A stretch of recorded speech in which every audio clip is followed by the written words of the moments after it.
Hey, I'm Ryan Reynolds. Recently, I asked Mint Mobile's legal team if big wireless companies are allowed to raise prices due to inflation. They said yes. And then when I asked if raising prices technically violates those onerous two-year contracts, they said, "What the f*** are you talking about, you insane Hollywood ass?" So to recap, we're cutting the price of Mint Unlimited from $30 a month to just $15 a month. Give it a try at mintmobile.com/switch. $45 upfront payment equivalent to $15 per month. New customers on first 3-month plan only. Taxes and fees extra. Speed slower above 40 gigabytes. See details. With something like 5 million podcasts, finding a really good one can take a ton of time. So let me recommend one. It's called Something You Should Know. I'm the host, Mike Carruthers, and in each episode, we discuss topics that can be really helpful, like how to read people better, the psychology of crowds, or fun things like the story of Legos, or why you probably wouldn't be here if it weren't for horses. Something You Should Know is the name of it, wherever you get your podcasts. Look, I'm sorry I didn't think I wanted you. I guess you probably knew that. But it was all really complicated. I'll tell you all about it someday. Maybe you'll understand. Maybe you won't. The point is, I was wrong. And I love you so, so much. And I can't wait to see who you become, where you'll go, what you'll do. But it all depends on this. On us figuring this out. It's you and me, kid. It's you and me against the whole world.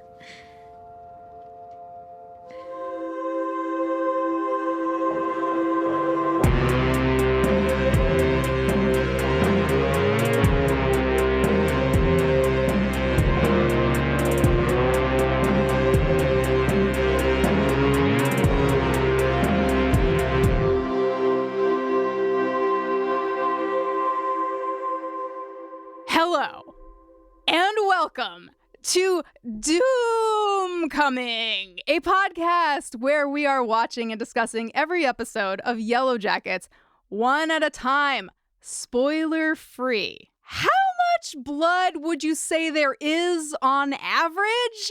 I'm Jenny Owen Youngs, and today I am joined by arguably the specialist of all special guests, the most high, the most revered, our most beloved, Joanna Robinson. Hello. I'm afraid with that intro, people are gonna be like, "Oh my God, Christina Ricci's here." No, it's just What? it's just little old me. No. Hello. What a thrill. What an honor. What a joy. Have we, Jenny? Have you and I ever podcasted together, just the two of us? Joanna? I don't think we have we? I don't think we have either, and I'm nervous. Why? Well, I don't know. Ostensibly I'm in charge right now, which is always a nerve-wracking feeling. No, this is thrilling. This is exciting. You're my favorite, and Kristin is also equally my favorite, and I'm thrilled to be here. Well, but also she'll never listen to this episode, so if you want to say that I'm actually your favorite, that would be fine. This is a safe space for that. Sure. Nothing ever gets circulated outside of a podcast, right? It never shows up anywhere else in the universe. No. It's just the two of us talking, right? Yeah. This is a private conversation. Oh boy. Today you are here in Kristin's stead to bravely podcast about an episode that is currently none of her business. Correct. Because Kristin is deeply pregnant. We're talking about Season 2, Episode 6, Key, which was written by Karen Joseph Adcock and Amani Rosa, directed by Liz Garbus, and originally it aired on April 28th, 2023.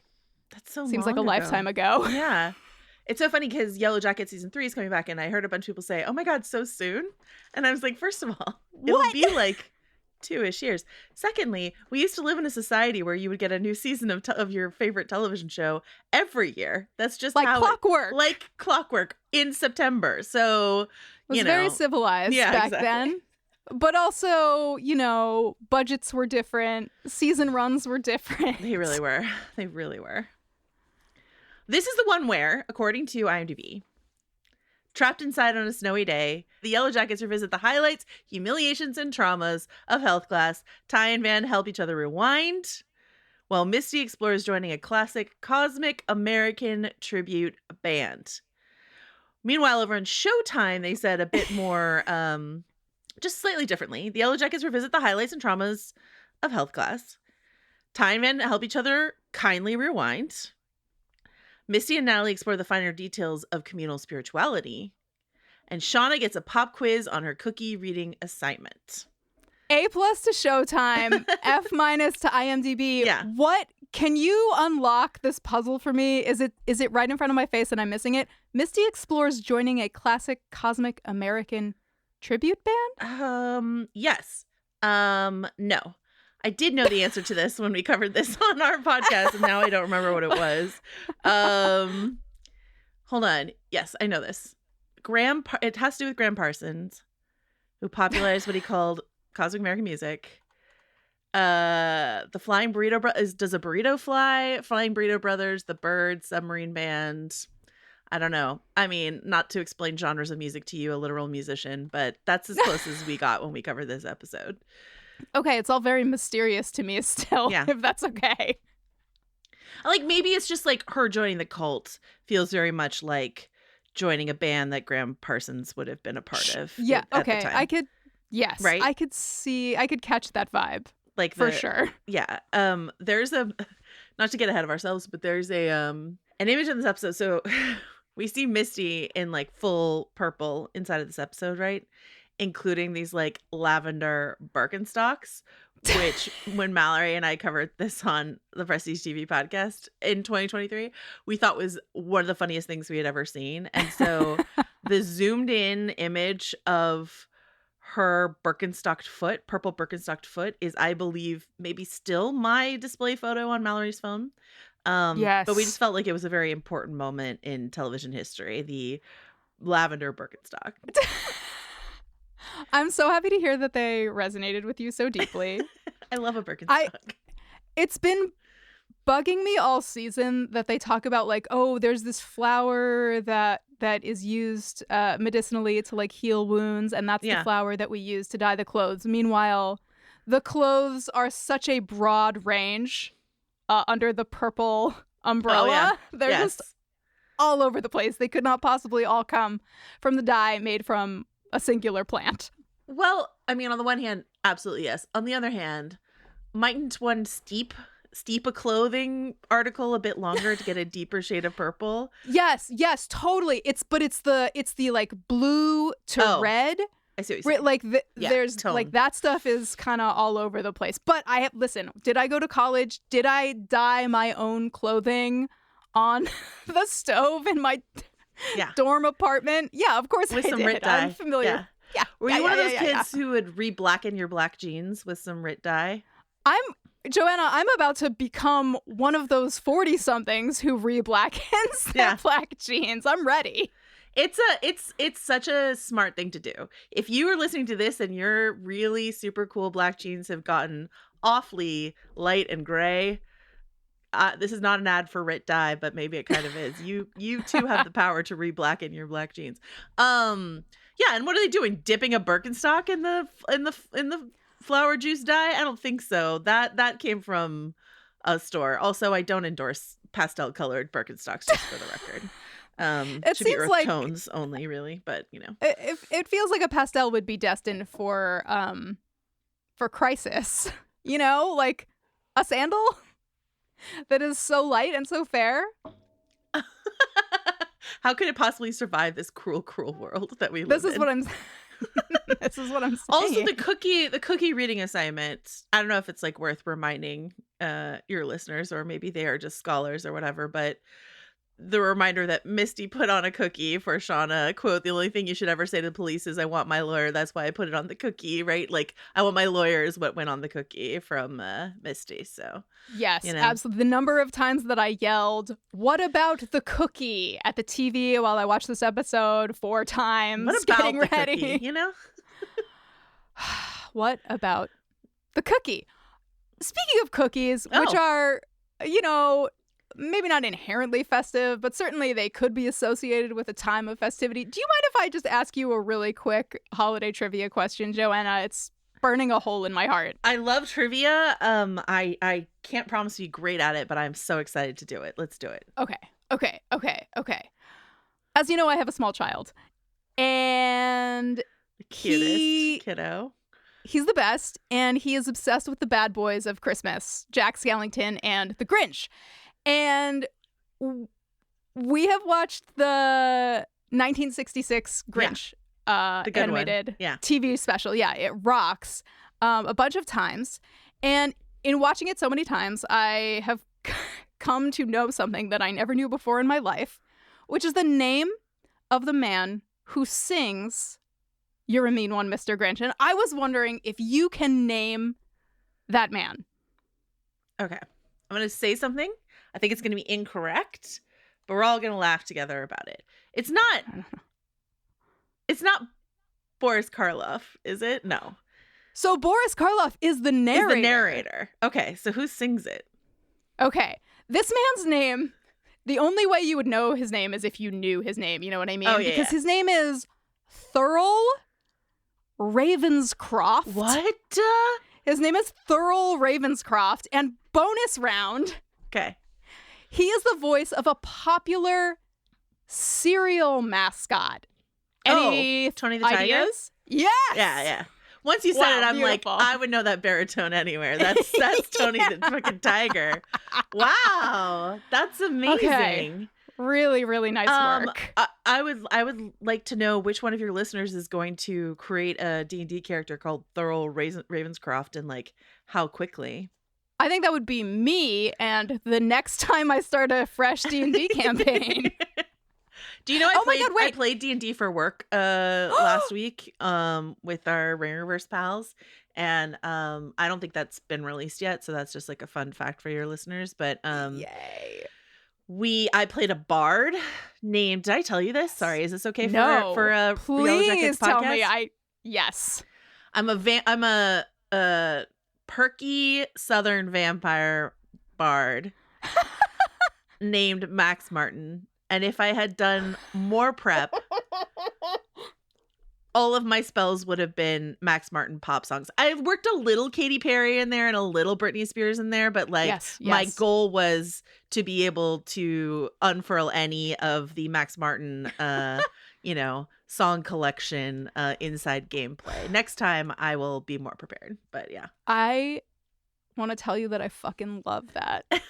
And I can't wait to listen. That is just so fantastic. I also I wore sunglasses the whole time because that is the perk of being a vampire. And nobody knew I was playing a vampire until I like walked in with sunglasses and everyone was like, "What's happening?"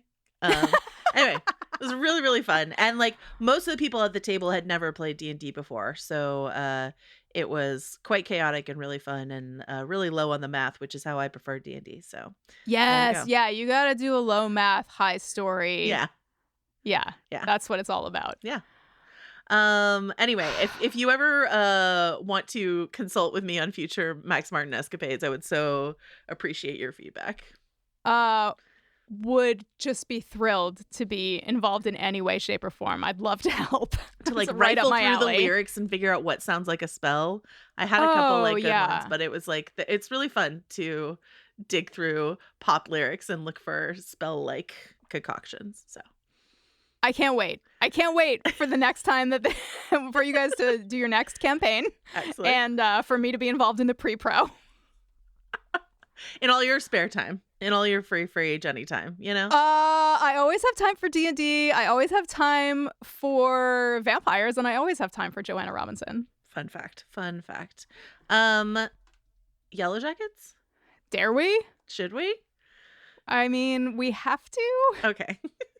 This is a tough episode, and you're very brave for being here. My first question for you, when you were in high school, in health class or sex ed or whatever the class was, that you took, did you watch The Miracle of Life or something similar? We didn't watch any videos. And in fact, we didn't have sex ed in high school. We had it in middle school. And it was taught Smart. by the dustiest. Uh-oh. Like, I'm sure she's a lovely lady, but she was just sort of like the oldest, croniest lady who would like wear like strange hats. And it was just like, is that the vibe? And my friend and I definitely got kicked out of health class for, I think so. That's either a memory I made up. Definitely my friend got kicked out. Maybe I decided to add myself to the memory to be the bad boy of health class, but definitely my friend got kicked out at one point, and he was just pacing back and forth. He was just asked to sit in the hallway and was just pacing back and forth in front of the window on the classroom door, just like making faces at us. I was like, how is this less distracting than him saying penis loudly in class or whatever it was that he got kicked out for? So that's my healthcare. What was your health ed journey? I feel like we had it like more than once. Like we would have like a health unit every year for like a month of gym, and then like sometimes it was like, here's a video about people in car crashes, and here's a video about drinking and stuff. But we never watched A Miracle of Life. You know, it was all very textbooky and like, here is an egg. Here are some line drawings of sperm and stuff. What was the driver's ed? Was it like Crimson Asphalt? What was the driver's ed one that we were all made to watch? Wow, I don't remember the name, but Crimson Asphalt seems like as good a guess as any. That feels like a real bullseye. I think it was Crimson Asphalt that I watched in driver's ed class. Okay. Yeah, I never like the classic trope of being in like high school health class and watching a cringy video of some kind or another. I never got to experience this joy of teenagehood. So there we are. Yeah. I mean, seeing this baby explode out of this woman's vagina is like pretty intense. And, you know, I've actually been present for the birth of a child, but this was somehow more alarming than the real thing. You know? Yeah, I do know. It's nice that we get this sort of like pre-plane crash flashback, so we get to see Ben without a beard, like looking tremendous. He's wearing like a little Fred Perry polo. Coach Ben is hot. Misty Quigley is really interested in viscera, etc. I mean, I'm glad that we got like a little bit of background, because I was really surprised that any of these kids knew anything about like, oh, that's the placenta. You know what I mean? IDing the placenta on sites. But that's like, it feels like a classic like knee-jerk reaction to the internet. Like, oh, they're all Mary Sue's. They know everything they need to know when they need. And it's like, don't worry. We'll show you a scene where they're in health class, so you know why they know what a placenta is. But of course, like Misty would be like just morbidly interested, and all of that was just like really fun character flavor stuff. Question for you about hunky Coach Ben. Yes. How worried are you about when and how and why they eat him? What? Hey, I'm holding out hope. Okay. I'm holding out hope that that's not a spoiler. I don't know, but it's just it's a question Mal and I ask ourselves a lot. No, I know. It doesn't seem like things are headed anywhere good, and trying to just make sure I'm remaining here and and not in the 3 episodes yet to come. I want the best things for Coach Ben. I want Coach Ben to survive the wilderness. I want him to come home and find Paul. I want Paul to, stand by his man through the sort of like rehabilitative PTSD intensive therapy that he's going to need. And I want him to never see any of these girls again. I feel like you're gonna get that based on like how cruel the show likes to be. I feel like you're gonna see that, and then it's just gonna be like smash cut to actually Ben's dead and they're eating him. Do you know what I mean? Don't you feel like they would show his like happy ever after reconciliation? Mean, based on this episode, Yes, and I have a broader sort of question for you about that whole thing that I want to hold back until we get to what's the buzz, just for safety's sake, to protect our delicate. I know you're like, this came out a year and a half ago. No. You're talking to someone who did a Lost podcast like over a decade after and had like a spoiler-free section. So I respect the process, respect the journey of your listeners who are watching for the first time. Tremendous. Okay, great. The cruelty of television. Does it all come from Joss Whedon, actually? I think Is so. he ground zero for hurting us on purpose? I mean, it's certainly what introduced me, as I've talked to you before when we talked about the episode of Passion. But I'm trying to like dig through the annals of TV history of what came before Buffy, and the only thing I can think of is like maybe like Twin Peaks, David Lynch, a bit before. But other than that, you're talking more in like the soap opera vein and less in like a Cruel Twist of Fate sort of thing. So yeah. Right. Yep. I think we can blame Joss. I'm thrilled to blame Joss. Let's do it. Okay. You're thinking about all music in the world from like 1998, like early 1998 and earlier, and the entire history of recorded music. Is Song 2, aka Woohoo by Blur, your ultimate childbirth music?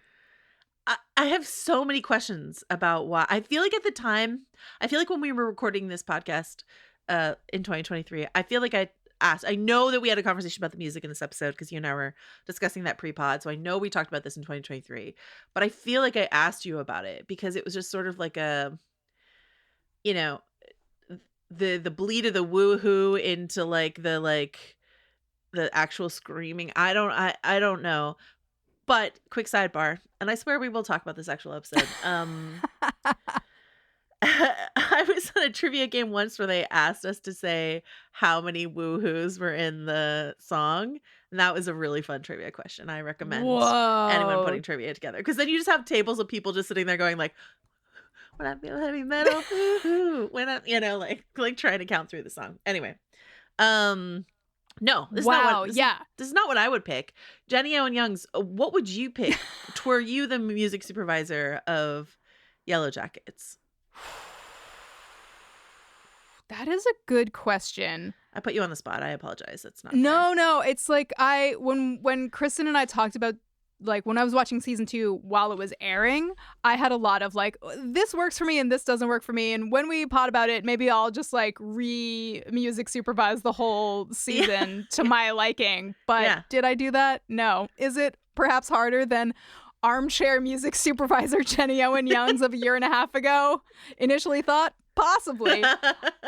It feels like I think the things that are like lightning that crashes? Are like making this feel. Is that what you would? Just kidding. I feel like this is too energetic and like too party mode. I feel like I understand like the chaos of like, oh, it's go time and like we need to like move her to this other place and everybody's like shuffling furniture and freaking out. Yeah. But it does feel like maybe I would pick something with just like a slightly like lower energy level, slightly lower tempo, and maybe more chaotic in a less energetic way, or like more, I don't know, rending or something. Like, well, my question is, do you think they use this as a misdirect? Because when you hear Blur, when you get this like, then it looks like a comedy scene, right? It's like woohoo is playing and it's like, oh my God, these people are fumbling their way towards competency or something like that. So you're never expecting that things are going to go as horribly as they go because you've set the stage with like something a bit more lighthearted. Okay, now that you put it like that, it's still not getting a green light from me, but I am a lot more convinced than I was moments ago. I mean, I don't think it's a good idea, but I feel like maybe that's... But maybe that was where they were coming from? The impact. Okay. Because if they pick something like really like harrowing and scary, then the whole episode you're just braced for things to go like horribly. Whereas they're trying to gut punch you. which they yeah, did. Okay. I'm taking it under advisement, and I feel like, you're coming at this from a very knowledgeable, analytical place. That I'm not a maker of TV, and I wouldn't want to be I mean, I can barely make a podcast. You know what I mean? But Maybe someday you will be. I mean, and I would celebrate that, but I would also be afraid of the responsibility for a reason just like this one. Anyway, yeah, a Blur is here, and that is a wild decision. We can all agree. Truly. Shauna's screaming, "Get it out of me," which is, that makes a lot of sense. That A+. True to life. There's nothing that a woman in labor wants more than for a baby to no longer be inside of her. How did you feel personally about the betwixt the legs POV of Misty? I just there's a lot about this episode that feels like none of my business. And betwixt you know what I mean? the legs POV is one of them. Well, no, not sorry. I shouldn't be so goofy about childbirth. It's like very serious. No, but Blur's playing, so it's okay. Blur we playing. have license to feel goofy about And perhaps there's never been a better time for a POV betwixt the legs shot than when Blur is playing and somebody's about to deliver a child. Maybe. I wouldn't want to be an actor on either side of this shot. You know what I mean? Yeah. Are those her actual legs? Do we get a leg Nobody double? knows. Who's to know? Who's to say? Uncredited leg doubles, come forward. Yeah. Or Sophie Nalise. Break your silence. Sophie Nalise, if this was your experience, I don't want to take it from you. So you totally. Let me know. Okay. We go through the credits. Yeah. And then we ourselves are delivered into the dawn of a new day. We are at Camp Triangle Buddy, which, welcome to the pod, Joanna. Triangle Buddy is our name for the symbol. He's a happy little guy. He just wants to have a good time. Just wants to listen to Blur. He's listen fine. to Blur. Yeah. Okay. Quick inventory of the personal belongings of Misty Quigley being surrendered. There's only one thing that's really worth talking about, and I think you know that that's true. Oh, okay. Tell me which thing it is. It's the handcuffs. Walter, come back. Walter, where are you? There's a whole world waiting for you. Misty travels with handcuffs. She does. Okay. So you don't think that maybe the brass knuckles are... Sure, they could be for defense, but they could all... Okay, either of those things could be for, defense, but either of those I feel like could also be for Walter. Also, what's the bottle of injectable liquid medicine? Yeah, the label on the vial is purposely obscured for the Reddit heads out there, and that's a bummer. But yes, there's a hypodermic needle and a vial. But I really do feel, I don't know if you know this about me, but I am like the world's #1 Walter and Misty shipper. And I believe very firmly in a season 3 scenario where we get to see Walter and Misty use those handcuffs together. Wow.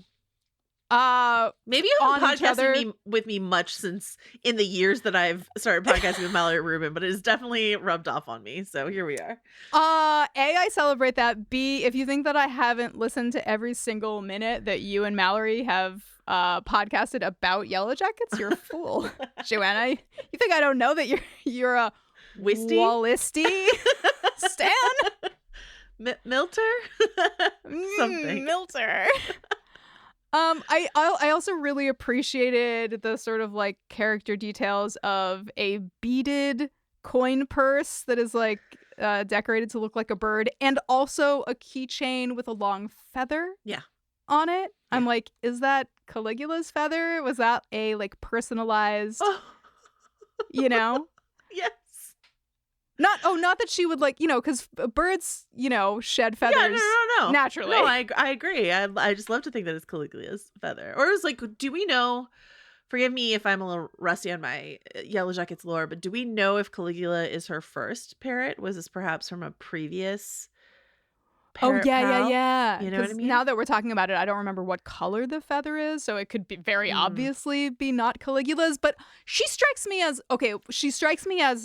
exclusively a bird person, but also birds live, like parrots live a long time, I think. That's a fact. So That is a fact. unknown. Okay. We just get like some important details that will come into play later via conversation. There's a landline in the kitchen. It's for emergencies only. Don't worry about it. Blah, blah, blah, blah, blah, blah, blah, blah, blah. And then here's Charlotte. Simone Kessel, like at least 8 inches taller than Christina Ricci? Yeah, that sounds about right. Christina They've got a Ricci real... Ricci's a tiny little lady, you know? Yeah. They've got like a Buffy and Angel height differential going on. Do you are you in your vampire era, as you have been for your entire life? Are you excited for the film Nosferatu? Do you do horror of that level, I guess is the question. I do occasional horror. I usually stick to sort of like in a world where everyone has been saying elevated horror for a while, it's starting to feel a little like me. Yeah. You know? But just like, you know, like it's just a little different or something. Yeah, it's not I actually as feel like scary. Nosferatu is because Robert Eggers, who made like The Witch and stuff like that, like this is what he does, The Lighthouse, all that sort of stuff. But like, I get you. You're like, I'm more of a Midsommar girl, but let me just tell you that Nosferatu slaps. It is amazing. It's so good. But what's funny to discover about it is either Aaron Taylor Johnson is a very short man, Kraven the Hunter himself, or Nicholas Hoult is taller than you think, because there is like a Hoult and a half amount of difference between the two of them. Like if you had asked me, are those two actors about the same height? I would say yes. But either one of them is abnormally taller, the other one is the short king. And I support all of that. I'm just seeing Aaron Taylor Johnson's abs for the first time, and welcome to the Craven Hive. We're happy to have you here. I've got to go. I have somewhere to be. I can't believe you're not doing a very special like hunkologist dispatch from inside the Craven poster. You know what I mean? That's what I'm doing after this.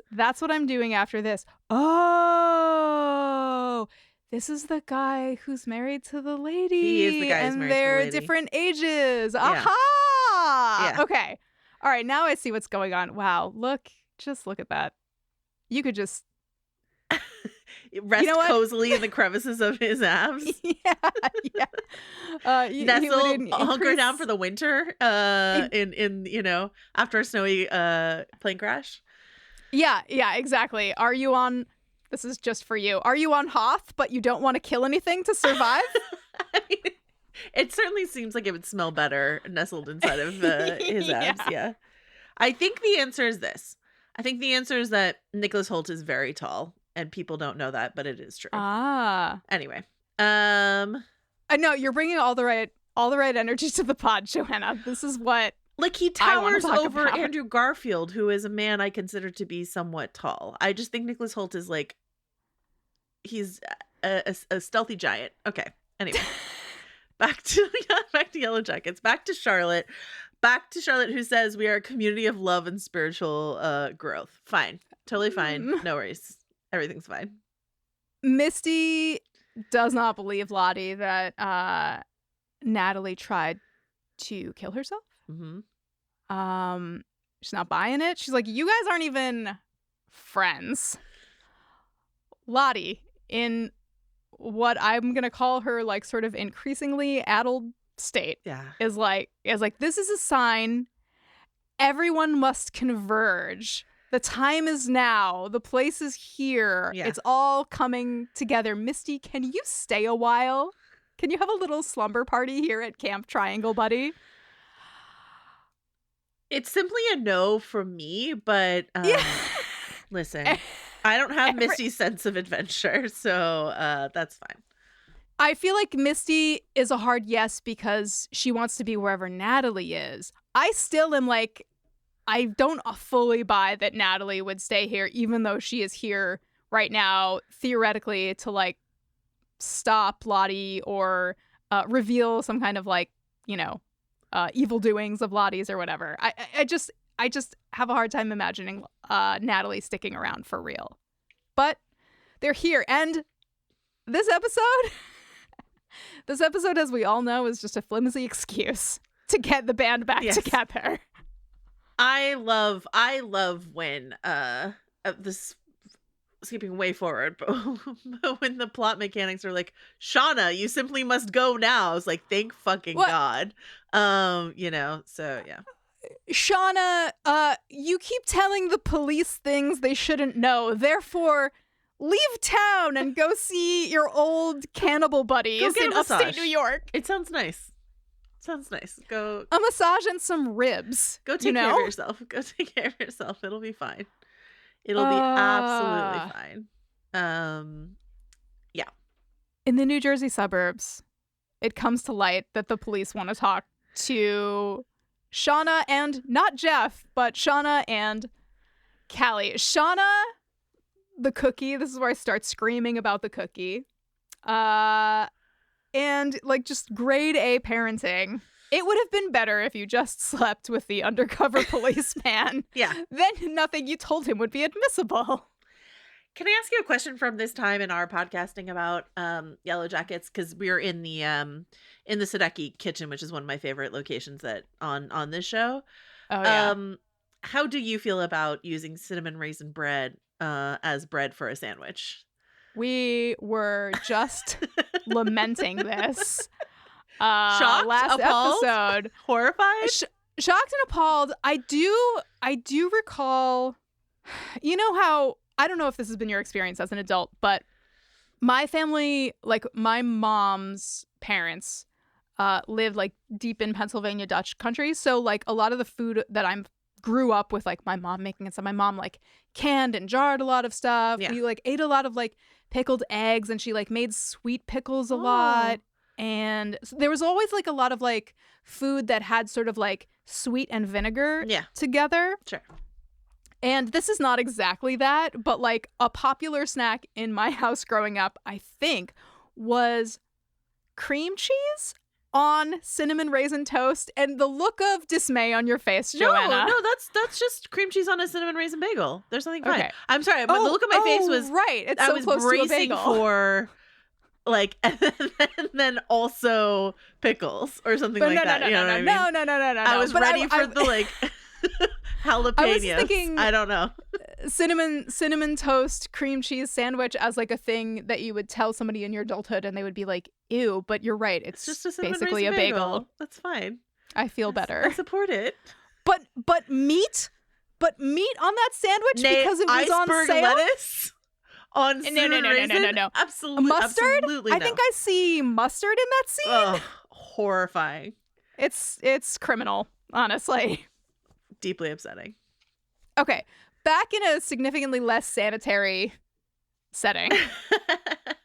Okay, so we're back in early 1997. Misty is spiraling. She was supposed to be in charge here, but the thing about accidentally murdering the only person who likes you, listen, is that it will throw you off your game.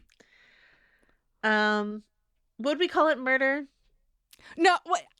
Would any court? It would probably be manslaughter. Would any court convict? Manslaughter, accidental, not premeditated, but death was the result of Misty's actions. Sure was. Here's the real twist of this episode. There's a twist coming, obviously. It's why Kristin isn't here. But here's the bigger twist, I would argue. Mm-hmm. Mari says something actually helpful. Should we boil water? Mari. First and only time.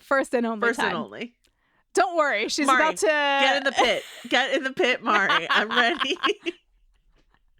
She, moments later, when Lottie gathers the circle to share their hopes, Mari, the first one with a hope, is wilderness. I hope Shauna doesn't die. The helpfulness is short-lived, but it is here briefly, and we should celebrate it. I know, and we were really delighted to see how excited she was when they decided to throw a baby shower. Mari was like the number one enthusiast, so it's nice to see Mari enjoying life very occasionally, being a part of the group, and not being just the fucking worst. Not just like bracing us all for her to go in the pit. Yeah, if there's any justice. Thankfully, Akila was also paying attention in her health class, wherever that was, and she's ready to be this. Well, she's maybe not ready, but she's going to. She's slotted to be the steady presence that Misty's not going to be able to supply. I think right it's away. like she was there when her sister was in labor, so somehow she remembers what happened there. I was also there when my sister was in labor, but I would not be able to translate that knowledge into helping deliver a baby. But here we are. Yeah, no. Akila is way more accomplished than I am in general. Pocket mouse notwithstanding. Maybe Nugget's the one with all the information, you know? It's entirely positive, sort of a Ratatouille kind of situation. It's really Nugget calling the shots here. Okay, we're I obviously would watch Ratatouille 2 Nugget's Day Out. Just in case anyone's 1000% curious. Nugget in the OB wing in the special delivery with Nugget. Yes, I was Yeah. gonna say the same thing. Okay. We're pinging, we're ponging, we're back in the present. Natalie is shooting a gun, and is it just me, or does she need to get her groove back? Because she is hitting absolutely nothing. It's like the one thing we know about Natalie. She loves drugs and also shooting things with a gun. And this is not working out for her. She's also dished the purple. I don't know she just seems like, I'm not playing that game anymore. She can't be tamed. No. Nobody's going to tell her what to do. No. She does what she wants when she wants to do it. Lisa comes looking for her, trying to chat, and Natalie's like, away, I am poison. And let's hear a little bit of this exchange. I killed my best friend. The only person I loved. The only person who knew me. Was that Travis? This whole time I was saying it was Lottie. And it was my fault, because I made him believe. I told him. No. It's never anyone else's fault, Natalie. You know that. There was nothing that you could have said to Travis. It was something that was already in him.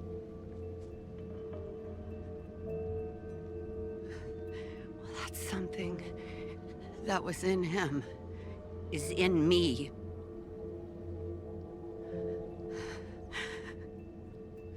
We saw so much. We did so much fucked up shit out there. And yeah, maybe it was to survive. Maybe. But I don't think we deserve to. Joanna, bust out your gavel. As of right now in the series, did they deserve to survive? Yeah. Yeah. They're kids. They've only had but a snacky up to this point. And honestly, anybody who takes issue... One meager meal repast. Just like some small victuals. It's fine. Ella Purnell, basically an appetizer. These people are starving. Yeah. The Fates perfectly smoked her body. You can't. It's on the one hand, I would like to believe that like it smelled like you're strolling down the streets of Austin, Texas, and you can like smell the Terry Blacks and the ironworks and all that sort of stuff in the air. But like they were burning her clothing too. You know what I mean? Like I don't think that smelled as good as. But listen, I've never been abandoned in the snowy woods and starving. So whom am I to judge? I did track down a post on Reddit for that episode about the temperatures at which all of those, like a varsity jacket would burn, and like what would that fire have been burning at, and it was well within the range, like the temperature required to sort of just incinerate that stuff. So like I'm not worried about like what a little bit of polyester would smell like burning if I've been starving for months and there's like a big slab of meat. And listen, Joanna, I know you were taken advantage of. I know you were led astray by other parties who tricked you into saying things and then made you feel unjustly bad about it. Yeah. That's not what we do here on this podcast. You're safe with us to eat a piece of your friend if you have to survive. What piece of your friend would you eat, Jenny? I feel like what she's alluding to, if you didn't listen to Mallory and me cover this, is like Mallory asked that question. I believe, if memory serves, I said tongue. And then I asked her, and she said, I simply wouldn't eat a friend.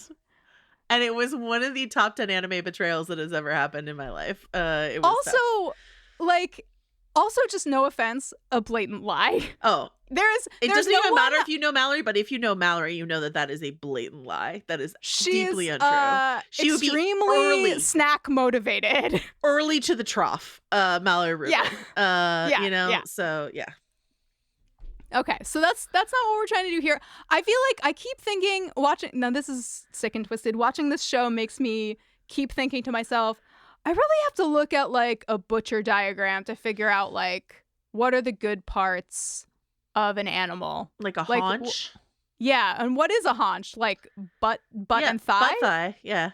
So I guess probably butt thigh is where I would be headed. I actually think, maybe tongue was just like a too weird of an answer. I can't remember my logic at the time, but like, it's exactly where it starts and stops. People put it in tacos. Yeah, it's a thing that people eat. They eat tongue. They also eat butt thigh. So if you can eat the butt thigh of a lamb or a pig, you certainly can of a friend. So I support butt thigh. What this is to me, Joanna, is that you and I in a survival situation are not going to be competing for the same cut of meat, and I think that bodes well for our mutual survival. I like that. Okay. I feel like now that I'm kind of like observing the ping pong of my notes of like people to like character to character, back and forth in the timeline, this episode really feels like the kind of like the choppiest one, and I think it is largely like up to this point in the season, and I think it is really largely because they are just like really working overtime to get everybody together. Yeah. That's part of it, but I also think it's by design to sort of help with the sleight of hand of what they're doing towards the end of the episode. It's just sort of like if we're pinging around, we don't have enough time to sort of like really process and stay in one place and sort of like say, Shauna looks surprisingly clean in, the scene with her baby or whatever it is. So, yeah. Misdirect. Again, this sleight of hand. Why I'm not in charge of television. You can be. I like that my biggest takeaway from this episode is going to be that I could be in charge of TV if I really applied myself. I think the world would be at a better place if you were, honestly. That's, wow, very gentle of you to say. I was going to say you have excellent taste, but I forgot that sometimes you have trash taste. So I will just say that, right, I know that I couldn't win you over to Riverdale. I wasn't telling you to watch Riverdale because it's a good show. I know.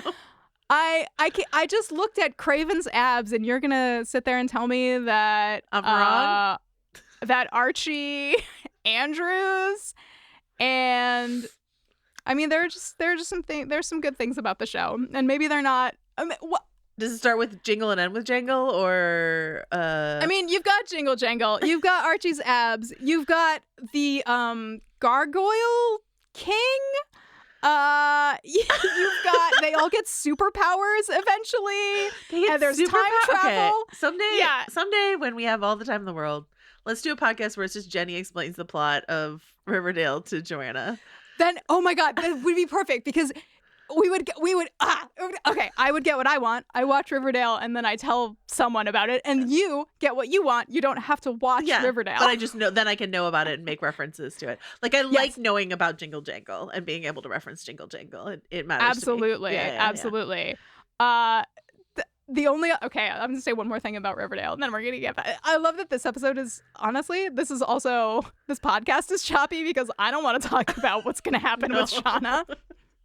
But like one of my absolute favorite things about Riverdale is also that Veronica's dad, an adult man, who is like a mob guy and a boxer and a wrestler, his like number one thing in life is that he is feuding with a teen boy, his daughter's boyfriend. It's like a real Voldemort, Lucius Malfoy kind of like energy that he's bringing to the role, but he actually like physically he challenges Archie to wrestling matches. Like it's absolutely fucking he's like wild, Archie out of control. Andrews, the boy who lived come to die.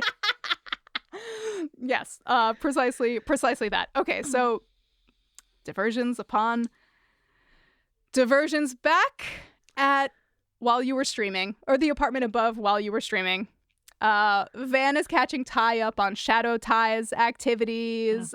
They're sort of analyzing the we're not supposed to be here. Who's we? Where are we? They supposed to be, whoever that we is.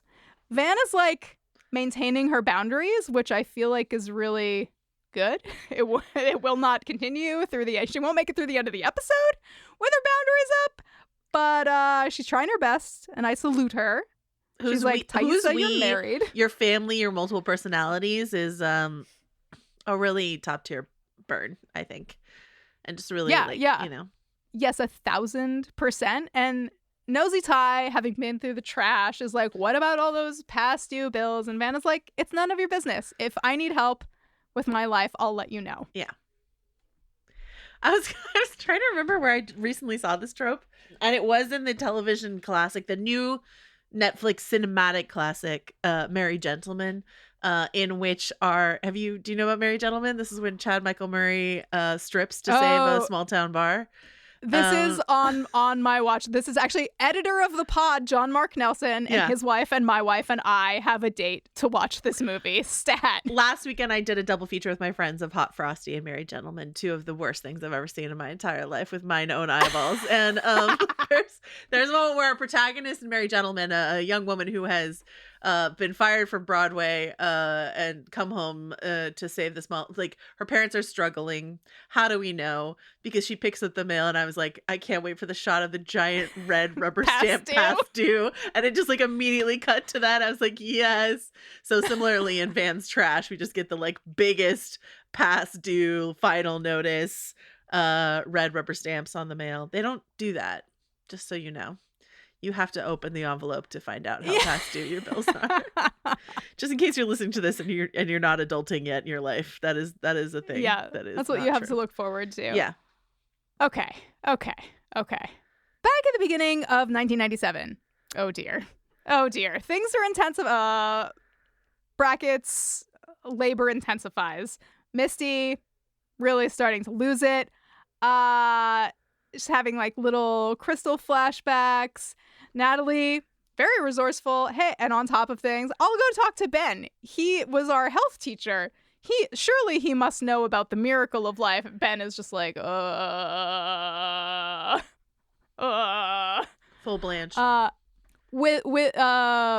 Without adult leadership, next in line, Nugget. Akilah. Natalie's like, don't worry, Akilah's got this. On Joanna, if you scroll all the way to the bottom of our shared episode doc, you can see I did the very best moment of Akilah's face after someone says Akilah's got this, and she's like, Akilah who? I'm sure she's gonna be fine. It's great.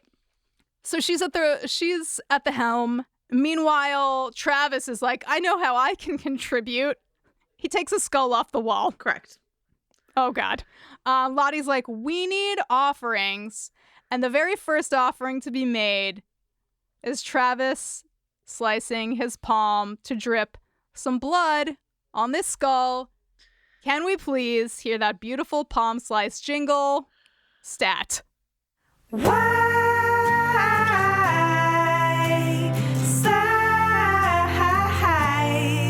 Down the middle of the apartment.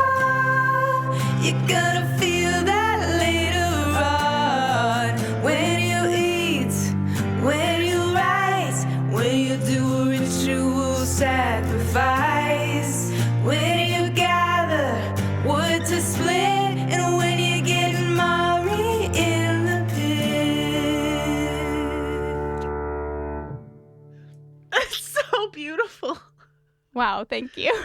I love you so much. I just think you're so talented. Oh my God, I think you're so talented and I love you so much. So agree to mutually. And listen, I love when we mutually admire each other. What I don't like is like anything Lottie does. And like Lottie leading this, Lottie trying to like continually insert herself into Shauna's labor when she's like, get the fuck away from me. And Lottie taking the moment to like flirt with Travis, it seems, inside of this like ritual moment that they're starting. When you say you recognize my sacrifice, in what way do you recognize it? With which body parts? Oh my God. Lottie, stop. Things have really progressed.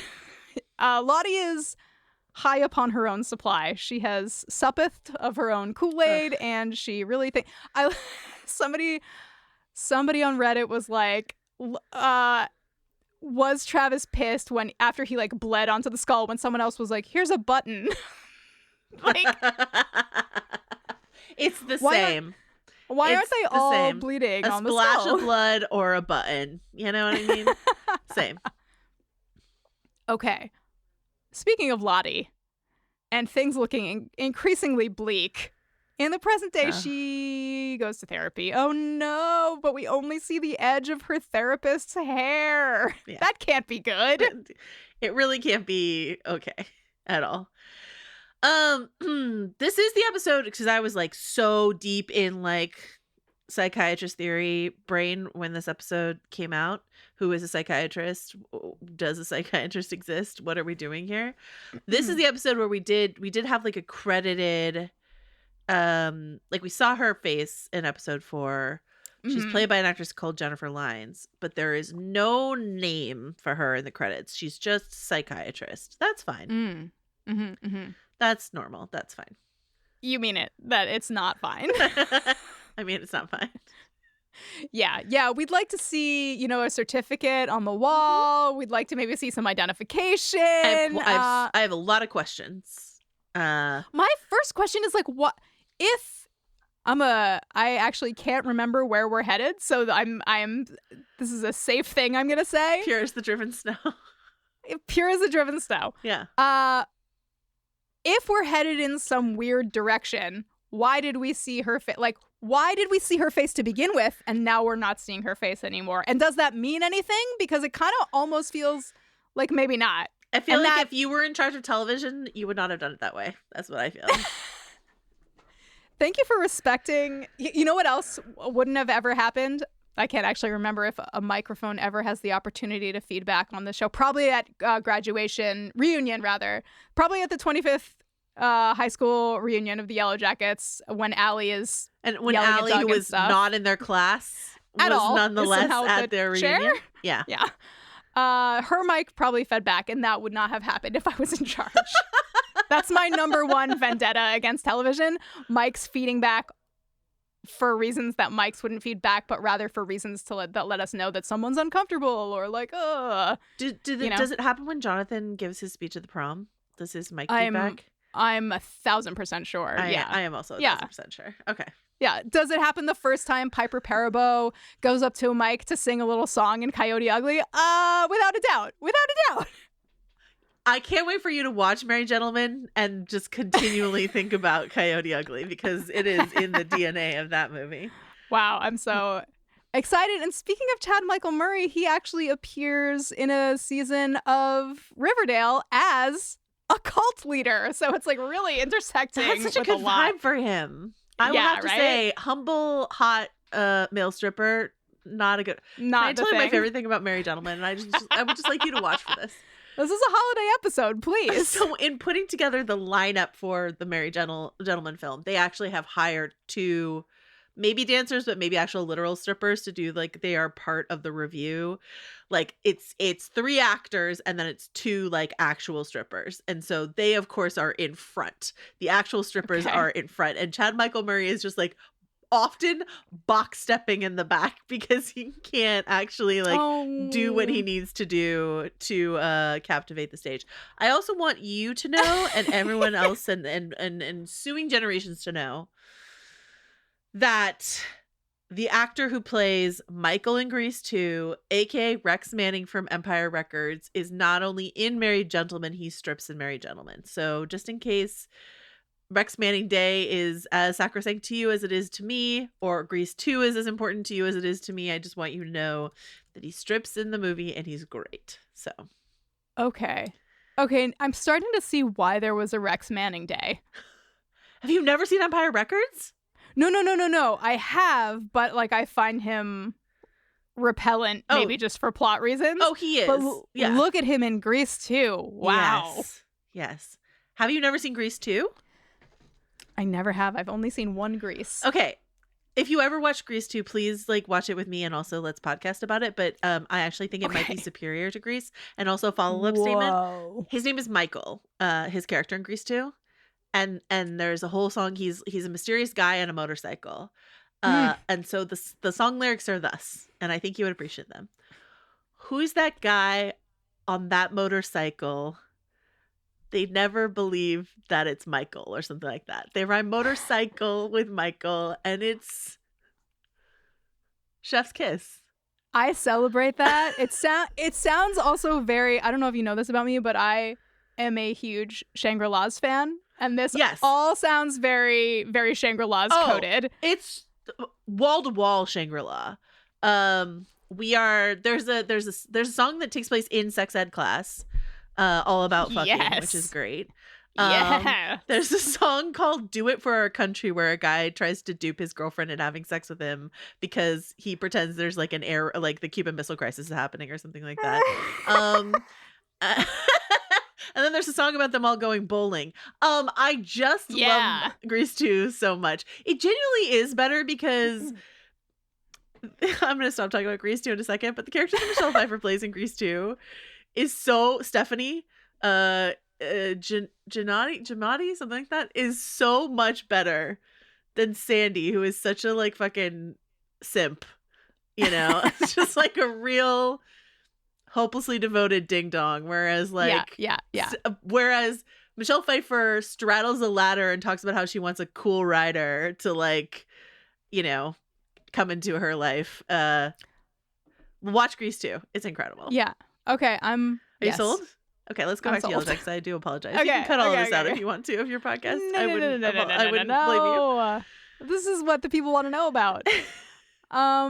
Okay, so Lottie tells the edge of this therapist's hair that she thinks that, like, the wilderness, you know, that it, like, that it's all, that they brought it back with them, and that she's not worried that she's ill. She's worried that she's never been ill, and that, like, Travis, Natalie, Misty all coming together is the wilderness, or the big it, trying to show Lottie that it was in fact real. That's, you know, she's got her own thing going. Meanwhile, at Camp Triangle Buddy, Misty has complete and utter disdain for hand drumming, and I cannot blame her. People are all really all over the place here.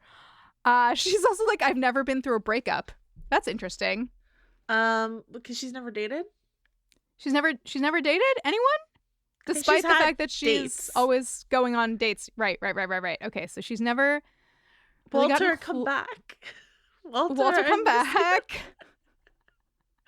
I'm sorry, we simply cannot continue without mentioning that Acolyte Rob, my favorite of the Acolytes. Oh, yeah. Joined after dissolving a subscription horse meat business he started with his brother-in-law. Yeah, there's no part of that sentence that makes me feel good. Is that legal? Well, perhaps not. Perhaps hence the dissolution of it, but yep. A subscription horse meat. Do you feel like what are we putting horse meat in? Does it go in like puppy tacos? Food? Tacos? Do we eat horse tacos? I don't know. I don't know why I said tacos.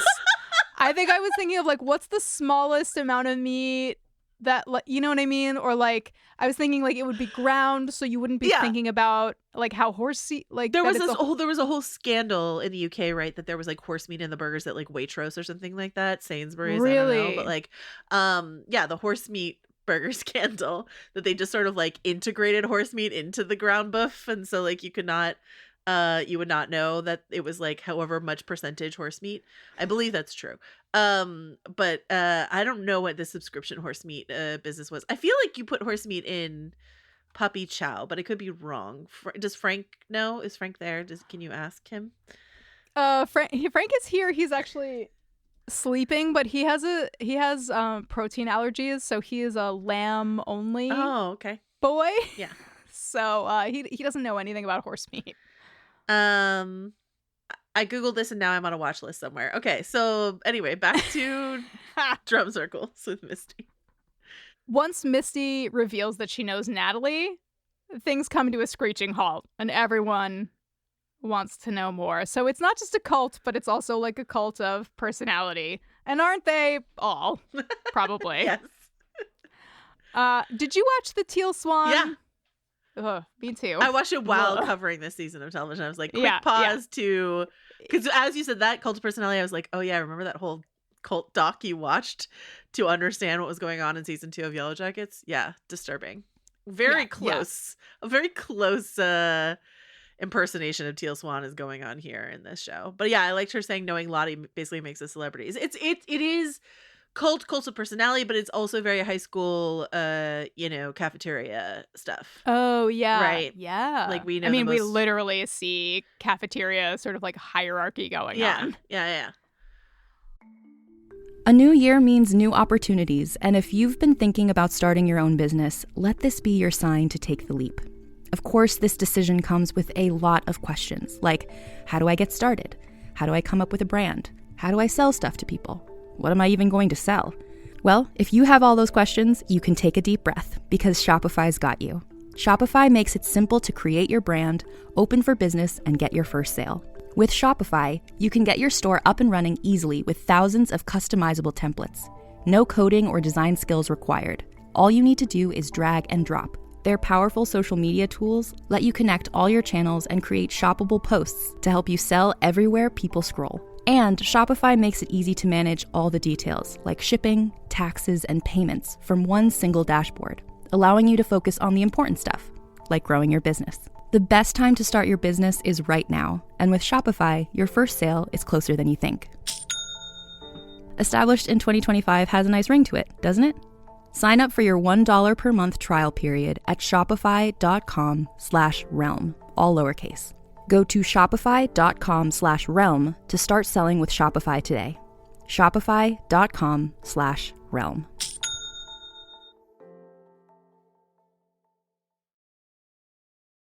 Welcome to the realms of peril and glory. Explore the mechanically magical vistas of Vale, the paranormal mysteries of liminal London, and the cyberpunk chaos of Cyborg. You'll be immersed into unforgettable campaigns and heart-pounding one-shots. Search Realms of Peril and Glory to find out more. Oh, hey there. It's Kristin. You know me. And Jenny.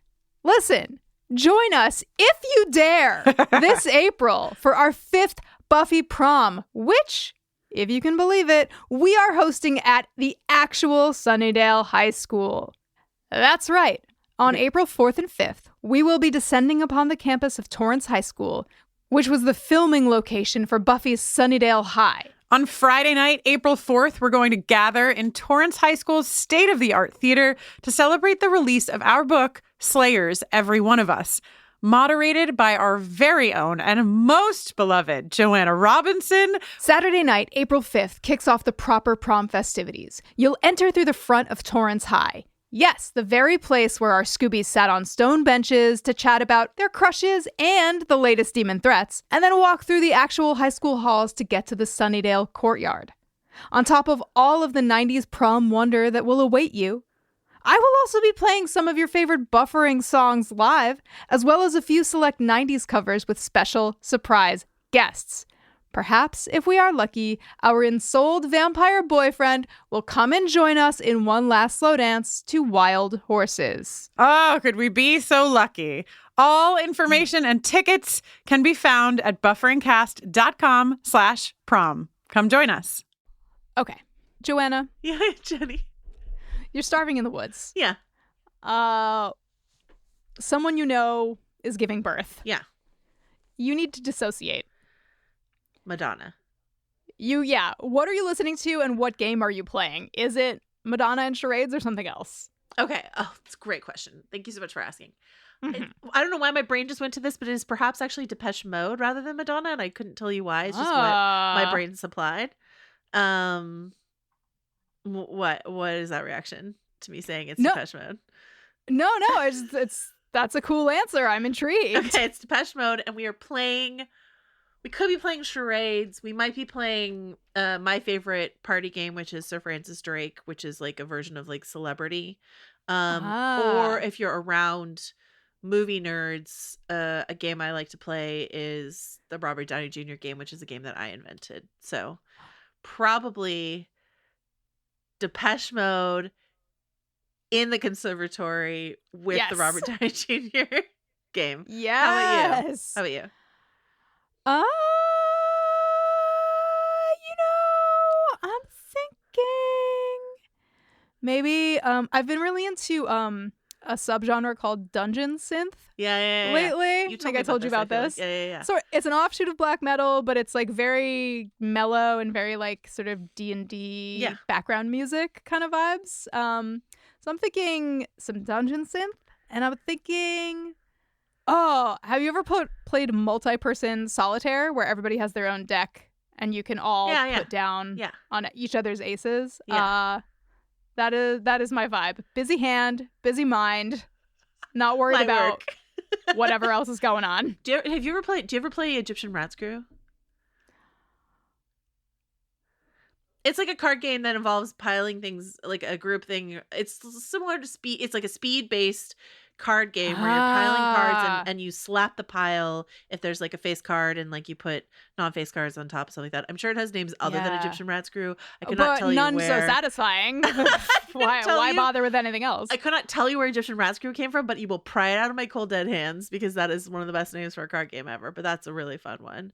That rips. You can like get really into slapping the pile and also the hands of the people that get in your way.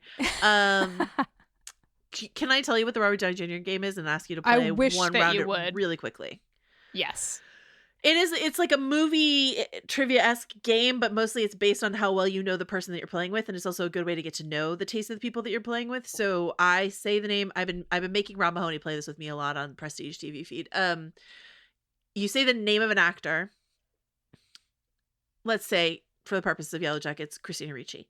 And then you and I, inside of our own heads, not showing our cards to the room, think of the movie that like we most identify with Christina Ricci. Is it like the first movie we saw her in? Is it like our favorite Christina Ricci movie? Is it the movie that feels like the most Christina Ricci? What is the Christina Ricci movie for us? Just like keep that inside your head. Okay. And then you try to guess for the other person. So like, do you want to try to guess what my Christina Ricci movie is? I'd be delighted. Okay. Is it The Addams Family? It's not The Addams Family. Is it Casper? It's not Casper. Okay, I'm going to just go out into the wilderness right now. Is it The Addams Family for you? No.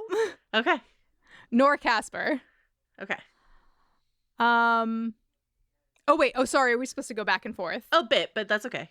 Is it? Oh, please. Is it Now and Then? It's not. Okay. Is it Buffalo 66? It's not. Is it The Ice Storm? It's not. Okay. Oh. Is it Sleepy Hollow? It is. Oh, yeah. Sorry. I should have guessed that first. I'm so sorry. I did recently, as of October, find out that you had a weird thing about Sleepy Hollow, and I should have remembered that. Weird thing. I'm like, the Sleepy Hollow is also my next guess because I'm like, what I'm like running out of Christina Ricci movies. I don't know if your listeners know the story that like I like Kristin and Avanti live in the Hudson Valley, which is where Sleepy Hollow is set, and like are lovers of this autumnal drink called Squashington Irving that they serve in Hudson Valley, et cetera, but they had never seen or read Sleepy Hollow, so that we watched the Christina Ricci, Johnny Depp Sleepy Hollow, and then we watched the Disney Sleepy Hollow that was just on YouTube. That one slaps. That one's really good. Hell yeah. And then they were out doing an errand or whatever. I was staying at their house. They were out doing an errand, and they sent me a photo of like a headless horseman statue that was like, and they're like, "Oh, this is the headless horse," and I was just like so excited to introduce them to lore about like where they live, something like that. It was really cute. That was a great evening of Headless Horseman. It is not Sleepy Hollow. Would you like me to tell you my answer? I would love for you to. It's not really fair. Sometimes I have weird, obscure ones that I like. I should just say absolutely. Anyway, Mermaids. Did you ever watch Mermaids? Oh yeah. Winona Ryder and Cher. Yep. Yeah, that's my Christina Ricci movie. That's a really good one. And that's the Robert Downey Jr. game. You don't need anything to play it. Just like your brain and some working knowledge of the person that you're playing with. Yeah. My favorite round of this game that ever happened was we were at dinner with like a bunch of people we knew, people we didn't know, and we were guessing, I think, for Brad Pitt or something like that. And we were turned to my friend Sam, and I said something like Fight Club, and she's like, "No, I'm not a 12-year-old boy." And we were going around the table, and then we got to my friend Kim's husband Mike, and he was just like, "It's Fight Club," and we were like, "Oh." Ouch. Sorry, Mike. Okay. Anyway, charades with Coach Ben. Yeah, and we're getting this kind of like, it's the cabin, it's not the cabin kind of thing. Yeah. It's snowing outside. You've got the fireplace and everything. But there are also things that are decidedly not the cabin. So did Ben and Paul ever go on a getaway with their friends, or is this additional wishful thinking? It feels like wishful thinking. Yeah. Oh, Ben. Sad. It's going to be fine when he gets back to civilization and reconnects with Paul. Sure. Joanna, I have terrible news. And there's no easy way to say this, but the placenta is coming out first, and I just can't believe that these girls know what's going on. So glad I'm not in a cabin as a 16-year-old. Come after? I don't know. Yeah, what? Yeah. They know. This is where we find out that Misty and Crystal were going to do this together, and then they were going to do a song. They had a song planned. Any guesses for the selection? Oh, because they love musical theater. My Corner of the Sky from Pippin. I don't know. What do you want to guess? I'm not nearly well versed enough in musicals to make a really informed decision. Yeah. Although I wonder if they would do the People of Argentina. No, People of Europe. People of Europe. I wonder if they would do the People of Europe. I bring you the rainbow of Argentina. Is that what the lyric is from Evita? That they sing a couple. I think Misty is singing it an episode or two ago. In the car with Walter. Yeah, I don't know what the context of that song is within the musical, but just that lyric is the only thing I know about it, and it feels very like presentory. Yeah. Yeah, if you want to name the baby Evita, that works for sure. Yeah. Okay. Misty gets a quick pep talk from Lottie. She's like, "We need you here. You can save our baby." Insert like Lottie, horrifying, Jesus Christ, I hate you. Yeah. Like a violin bow on its angle, just sort of being dragged very lightly across a string, while the like fret finger is just very, very slowly glissandoing up the neck, just chilling stuff. This is why it's so fun to podcast with you, a professional musician, whereas like I would always in Lost, when you would have those moments in the TV show Lost right before right at the end of the episode or at the commercial break when it was just like and I would always just refer to it as like the brass band going off a cliff, but I prefer glissandoing the neck I think a lot more people would have a good idea of what you meant if you said brass band going off a cliff. That calls up a very specific Sonic idea. Okay. Ty is shelving videos, helping out, and knows exactly how to get a reaction out of Van. Is like, I'm stumped. Does Miss Congeniality go in Sandy Good or Sandy Bad? I can't believe there's a whole Sandy Good and Sandy Bad section in this VHS store. I can. Sandra Bullock is the kind of American icon who won an Oscar and a Razzie in the same year. So okay. All right. Well, we're back here so that Ty can receive a phone call from Misty. And Misty is like, listen, here's where I am. Here's what's going on. Just letting you know. Just thought you should know. Just thought maybe you'd want to see it for yourself. Charlotte Matthews is not in Switzerland. Charlotte Matthews is running a little wellness center. It's a bunch of granola losers, but the food is great and the BO factor is surprisingly low. 10 out of 10. No notes. Yeah. Okay. So back in early 97, the We Hear the Wilderness and It Hears Us chant is going hard. Shauna is also going hard. I want to shout out this show for making Shauna look appropriately sweat-soaked and waxy. Yeah. This is legit. Very waxen. The Whisper, Shauna. It's fucking Jackie because Shauna is on the threshold of death. Ella Purnell is scratchily calling out to her in a way that only she can. But then, hey, we've got a baby. It's a boy. It's a boy. And there's another boy. His name's Elliott Smith singing Everything's going to be completely fine, actually. Will you tell them this? Have you already told them about Pizzala? Oh, I don't think so. Big Elliott Smith fan, high school especially, and Pizzala was the song that I would play all the time. I played it at like open mics when I was in high school, and I played it when I first started touring. I love it so much. Pizzala is Yiddish for little one.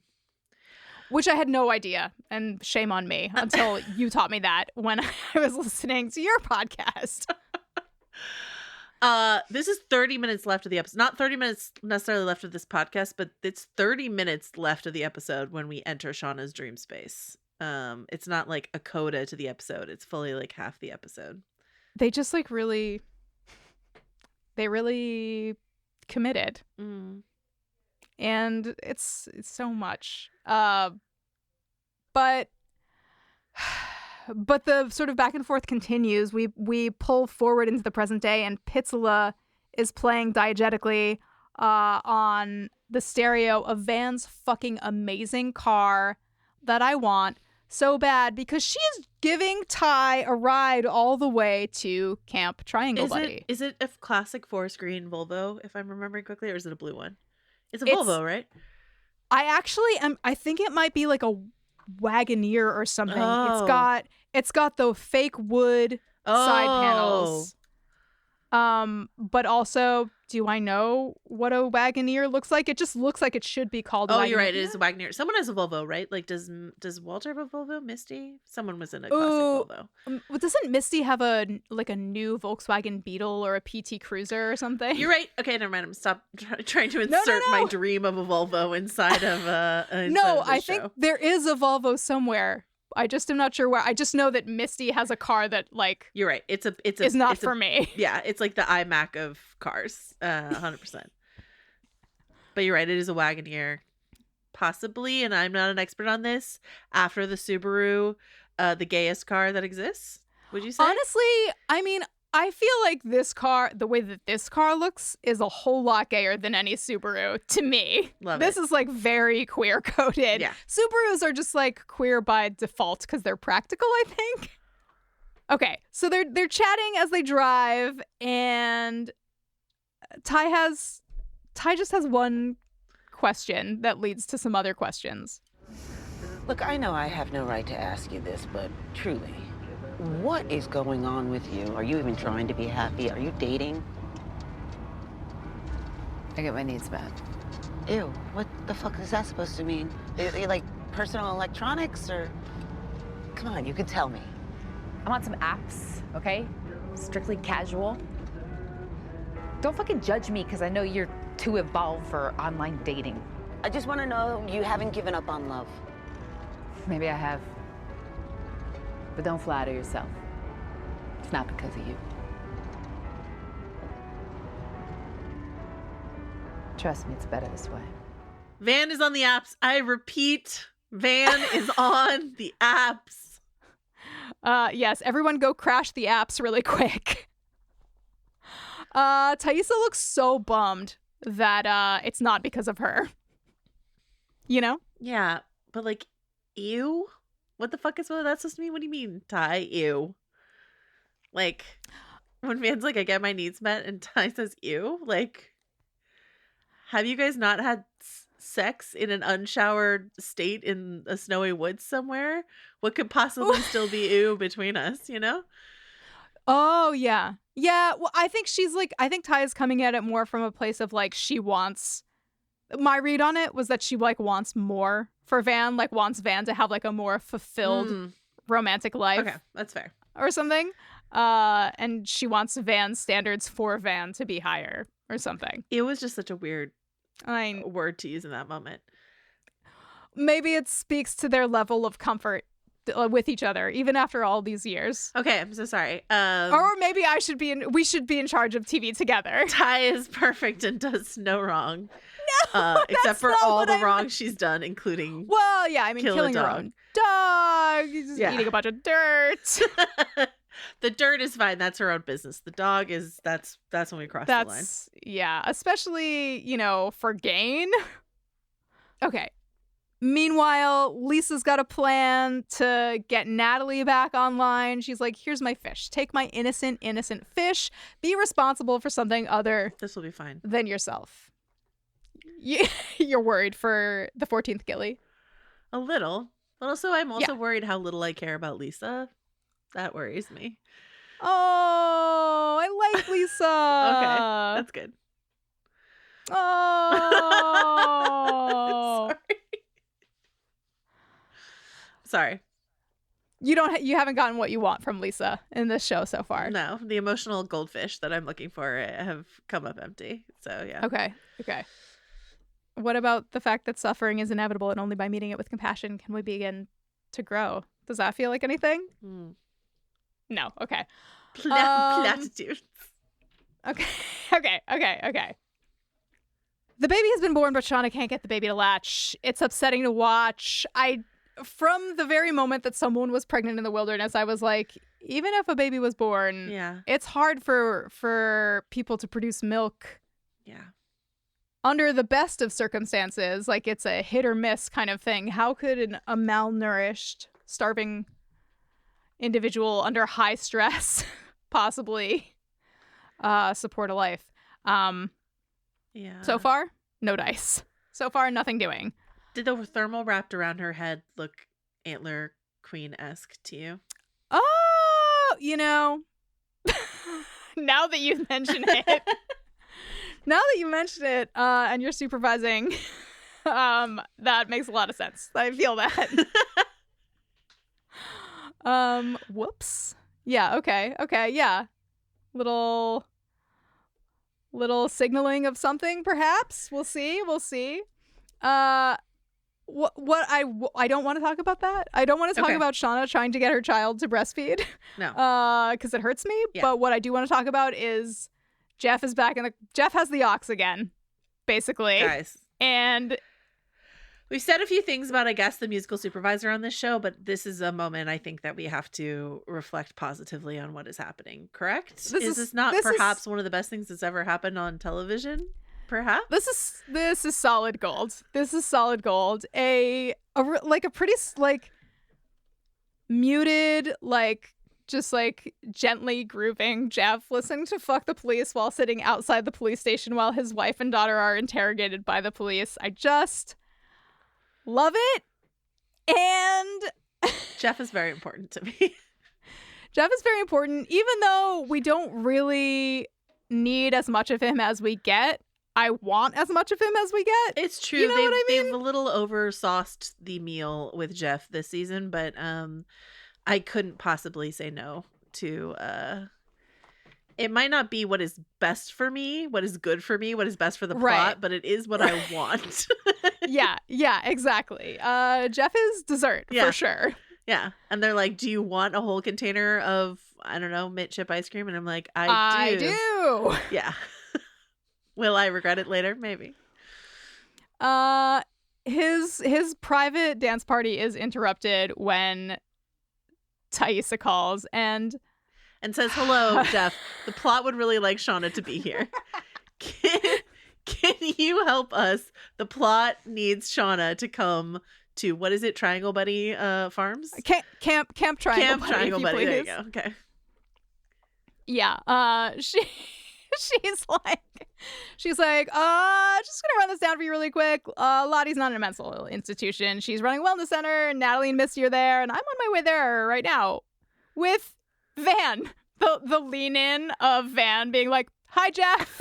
Just like, still like not involved, but also gonna say hey, because they went to high school together. She went to his wedding. We hired Lauren Ambrose. We're gonna use her. Let's do it. Yeah. So that seed has been planted.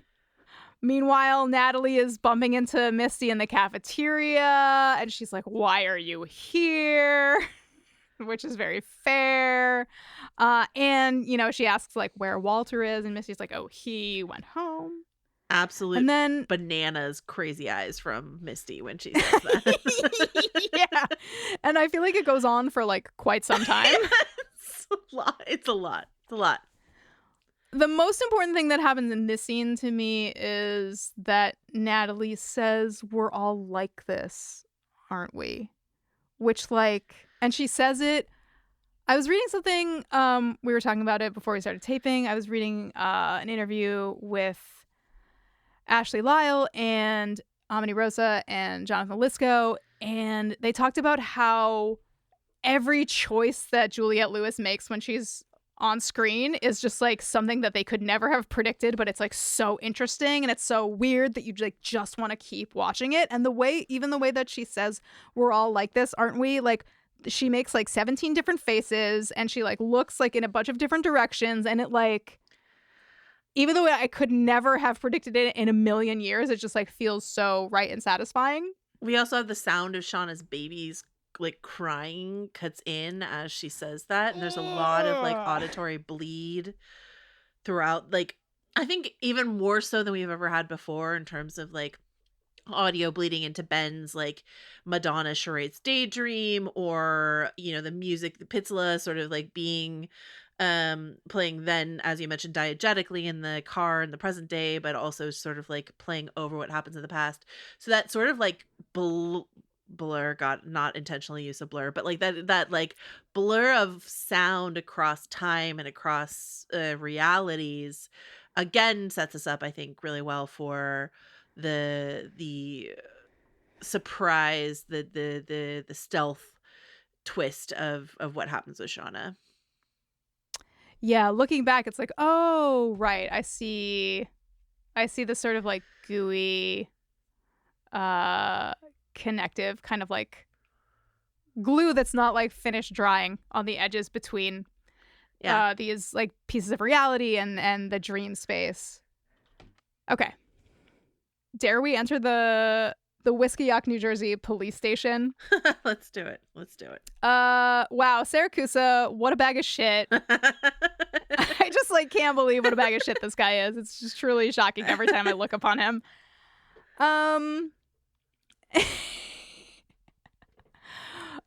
He's chatting with Shauna. He's interrogating Shauna. Shauna, once again, completely forgotten her cookie and is talking to this man without a lawyer present. And I just want to reiterate, everyone, ask for your lawyer, no matter what. Just ask for your lawyer right away. Just immediately. Yeah.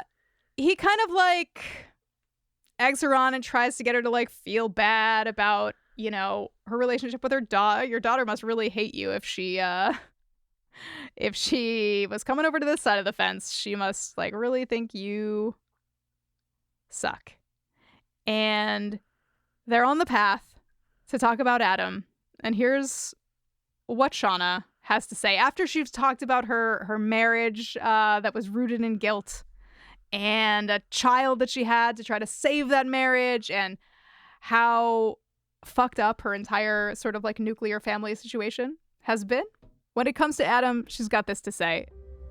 It's just basically what you said. I'm a bored housewife. I got into a fender bender and I had an affair with him that made me feel young again for 5 fucking minutes. And now not only is the hot part over, but I'm left sitting here having to defend myself to some smug little douche who my daughter hit on because she was mad at me for cheating on her poor innocent dad. So if that's what you're playing gotcha over, arrest me already. But leave my kid out of it. This is like one of the first times this season that I really felt like we had something worthy of Melanie Lynskey to do. It's been a real waste of Shauna this season, I think. But before she says that, right, she says, like, you're accusing me of being what, a bad mom? Well, aren't you a fucking genius and never wanted to be a mom? In fact, I did not start out a bad person. In case you haven't noticed, life doesn't tend to turn out the way you think it will. Like, I thought the scene was incredible. This is like perfect her because, like, on the one hand she's telling the truth, on the other hand she's spinning something at the same time, which is my favorite thing that Shauna does, like weaponize the truth for whatever given situation she's in. And I loved this, and it is because she's headed off to meet the rest of the cast at the camp at Camp Triangle Buddy. This is like not the end, but this is like the closing up of I think an unfortunate storyline that she's been sort of stagnating in this season. So it's like it serves multiple functions in that way. I'm just like, she really just absolutely crushes here, and it's nice. It's really nice It's to great. see her to have something to like really, really do. Like we've seen her with Callie and Jeff, and that's pretty much been it all season.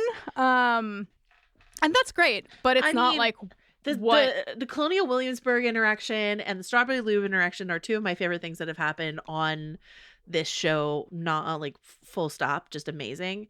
But again, I think they overestimated how much we could coast on the fumes of Jeff and Shauna when really we want to be like in the action of uncovering mysteries and all that sort of stuff like that. It just felt like a lot of throat clearing to get Shauna into the main action of the story, you know? Yes, totally. But we're almost there. We're almost all at Camp Triangle Buddy together. What a throat to clear. In the other interrogation room, a different Sadecki woman is doing something at the opposite end of the spectrum. I was a virgin. Kevin is like, oh, Jesus. Jake told me he loved me. Yeah. Who do you think the jury will believe, Callie says, especially when they ask me to describe his weird-ass balls? And my question, as somebody who doesn't know anything about balls, is that, you know, are balls like something that are just like unique to people and or like that people feel, I don't know, weird enough about that like anybody's balls could be described as weird-ass balls? Having seen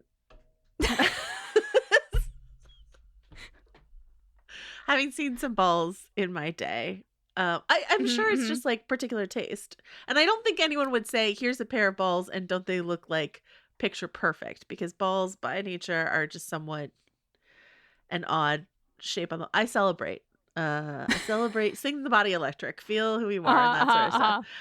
But sure, I'm sure that there are some sets of balls that are distinctively something, and that is, I suppose, what she's referring to here.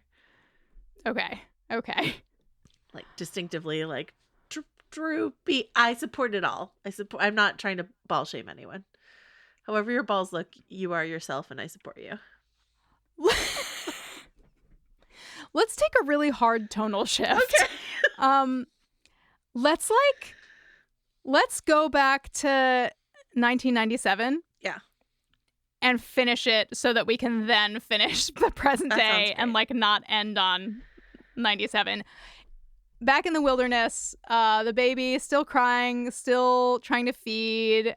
Nothing's working. Then Shauna wakes up to Lottie singing Frere Jacques and feeding the baby. I don't care if this is a dream sequence. Get the fuck out of here, Lottie, with all of your shit. Well, so I have a couple of friends, women who are married to each other, and when they had their first child, as sometimes happens when you're just around a baby, some people start lactating spontaneously because they're around a baby that needs to eat. So in a situation where a baby really needs to eat and Lottie is spontaneously lactating, I celebrate her feeding the baby, but I don't think she has to sing Frere Jacques about it and be a creep. Are our babies hungry? Yeah, maybe don't say it. Maybe stop using the hour. The French royal we? No, we need to feed. Yeah. I said he needs to feed. You'll understand soon enough. Oh, Jesus Christ. Then we get this like devastating moment that like started the episode, right? This speech from Shauna, from young Shauna. Yeah. Especially in contrast to what we hear adult Shauna say in the interrogation room about like never wanting to be a mom. Yeah. So like Dream Shauna talking about I was wrong and I love you so, so much and I can't wait to see who you'll become. Where you'll go, what you do. It's you and me, kids. You and me against the whole world. So please, just please. And then the dream baby like finally latches and he's so quietly eating and Dream Nat comes in. And it's absolutely devastating. It's devastating before because we know no matter what, in the present, Shauna does not have that child. So even before we get the reveal of this episode, there were a lot of theories of like, did she give that baby up for adoption? She was so young, like all these other stuff like that. Like what happened to that baby? That baby is not her, is not Callie. Like that's not who that baby is. And so for us to hear this, knowing it's you and me, kids, you and me against the whole world, and that's not going to be the future that Shauna has, no matter what. Is absolutely torment. And then to have, of course, the horror vision of the team eating the baby, even Coach Ben, like that is just like horrifying. But what's way worse is Shauna waking up. Like Ty is devastating. Where is he? Why are you lying? Everybody is absolutely traumatized. So like as traumatized as everyone has been by the plane crash, by eating a teammate, stuff like that, like this feels like a moment that is just like really crossing a trauma Rubicon for all of them in terms of what they've had to experience. Watching Shauna absolutely break, dead-eye look at the camera, look down the camera and say like, I can still hear him crying. Don't you hear him crying? And then to go back to what I said about the way in which that the sound of a baby crying has been bleeding across like all of the scenes that we've been watching in this episode. And especially like for Shauna to go back to adult Shauna in the interrogation room and say like, I didn't start out a bad person, but to think about this as like a thing that just broke her irrevocably and broke is not the word I want to use because I think a lot of people don't like that word to use when people who have gone through something. Like she's not broken, but like just really changed her irrevocably, so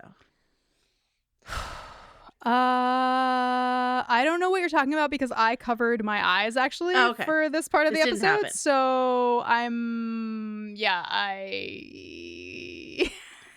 just blissfully ignorant, and what a way to be. I highly recommend it. Thank you for everyone being here. I know, I mean it's good and right that Kristin's not here, but I know it's hard for you as well.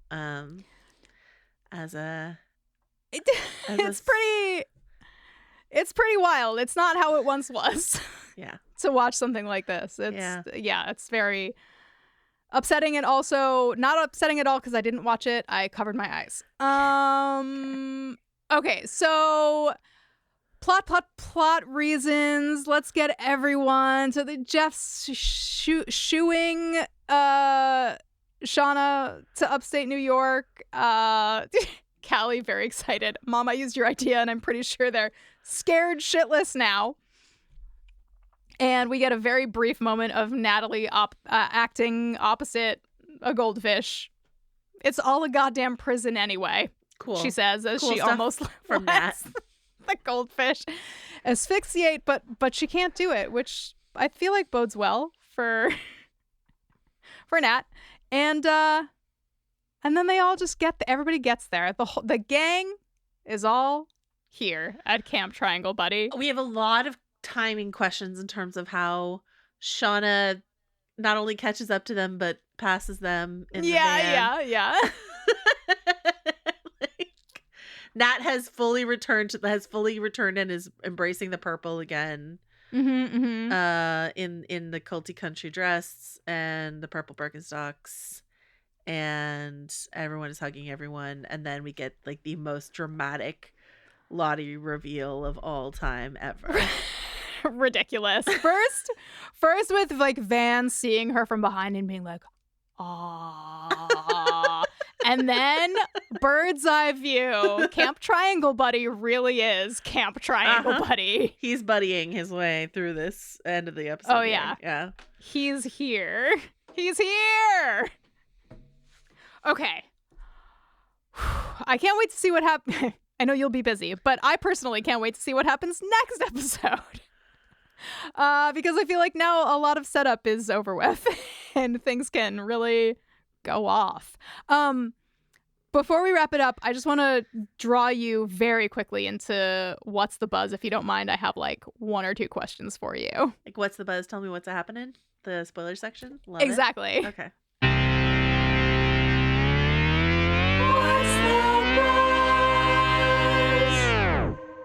My 2 questions for you are this. First of all, do you have any guesses, theories, wild ideas about who Hilary Swank or Joel McHale might be portraying in season 3? It's such a good question. I haven't had a lot of time to think it through. Have people done the math? Like, is Hilary Swank a fellow crash victim? So far, I think the only person she could be is Melissa, backwards baseball hat. Yeah. Yellowjacket, the only person we've met who is alive still. And matches the physical description. I think so. Because it feels like you wouldn't cast Hilary Swank, Oscar winner, 2-time Oscar winner Hilary Swank. Yeah. To not play like one of the core castaways, you know? Right? Yeah. But what if she's like Adam Martin's sister? That sucks. That would suck. That would genuinely suck. Like, sorry. Okay. Joel McHale could be Adam Martin's, you know, like college buddy or something like that. You know, yes. Like that's fine. That's fine for Joel McHale to play. But like Hillary better be in the mix in a deep and meaningful way. Yeah. I fully hear that. And can't wait to see what's gonna happen. In the what's the buzz vein, knowing that we only have 2 more episodes, I believe, right? With Juliette Lewis. I think she does in the finale, right? Is it a 9-episode season? It is 9, yeah. Minute. Okay, 3 more episodes with Juliette Lewis. Mm-hmm. I mean, how are you feeling about this as like a satisfying ending? Not just like her end, which is annoying and bad, but like the lead up to it. Like, do you feel like we're properly being like set up for it? Does it feel meaningful and interesting, or does it just all feel bad to you?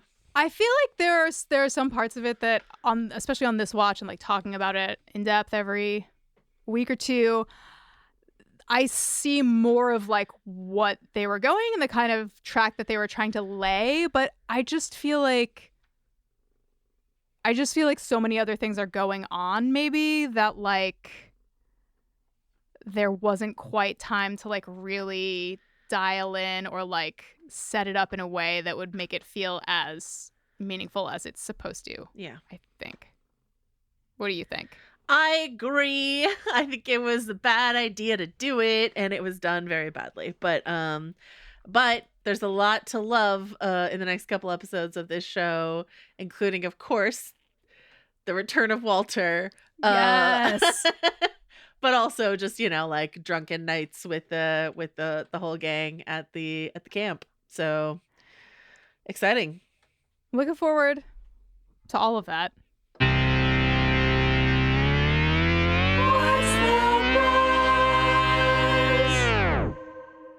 Joanna Robinson, sometimes you need a pinch hitter and you draft an all-star.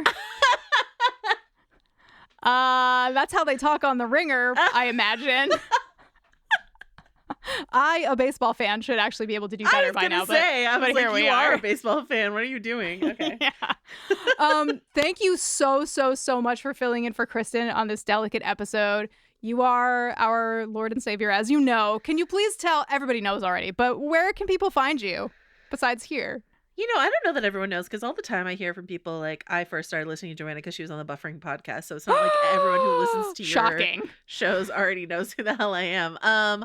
I am Joanna Robinson. You can find me on socials at Joe Wrote This. You can find me on The Ringer at the House of R feed, the Prestige TV feed, and also Trial by Content.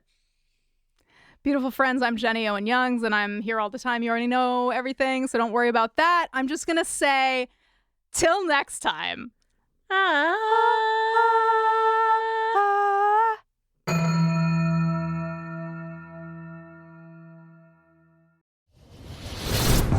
Nothing is as it seems in liminal London. Hidden amongst everyday people are werewolves. You'll be the werewolf then? Yeah, I'm Mags. Wizards. Montgomery Archibald Barker at your bloody service. And those cursed by the Fey monarchs of the city. Declan Buchanan, PI. He has quite a large pair of antlers growing out of his forehead.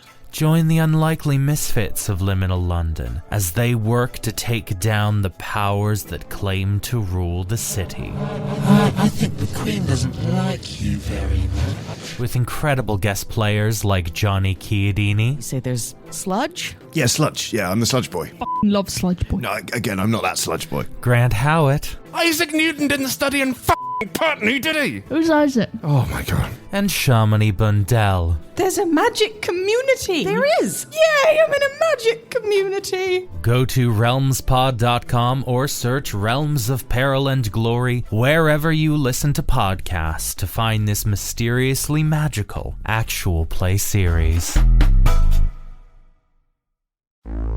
When San Francisco is rocked by a series of brutal slayings, the case falls to homicide detectives Brian Clauser and his partner Pookie Chang. It falls to them because Brian is always first on the scene, driven there by dreams that predict the killings in exquisite detail. Meanwhile, a shadowy vigilante, seemingly armed with superhuman powers, is out there killing the killers. Brian and Pookie's superiors, from the mayor on down, seem strangely eager to keep the detectives from discovering the truth. Doubting his own sanity and stripped of his badge, Brian begins to suspect that he stumbled into the crosshairs of a shadow war that has gripped his city for more than a century. A war waged by a race of killers living in San Francisco's unknown underground ruins, emerging at night to feed on those who will not be missed. Nocturnal is a complete serialized novel with 45 episodes, available for free on Apple Podcasts, Spotify, or wherever you get your podcasts.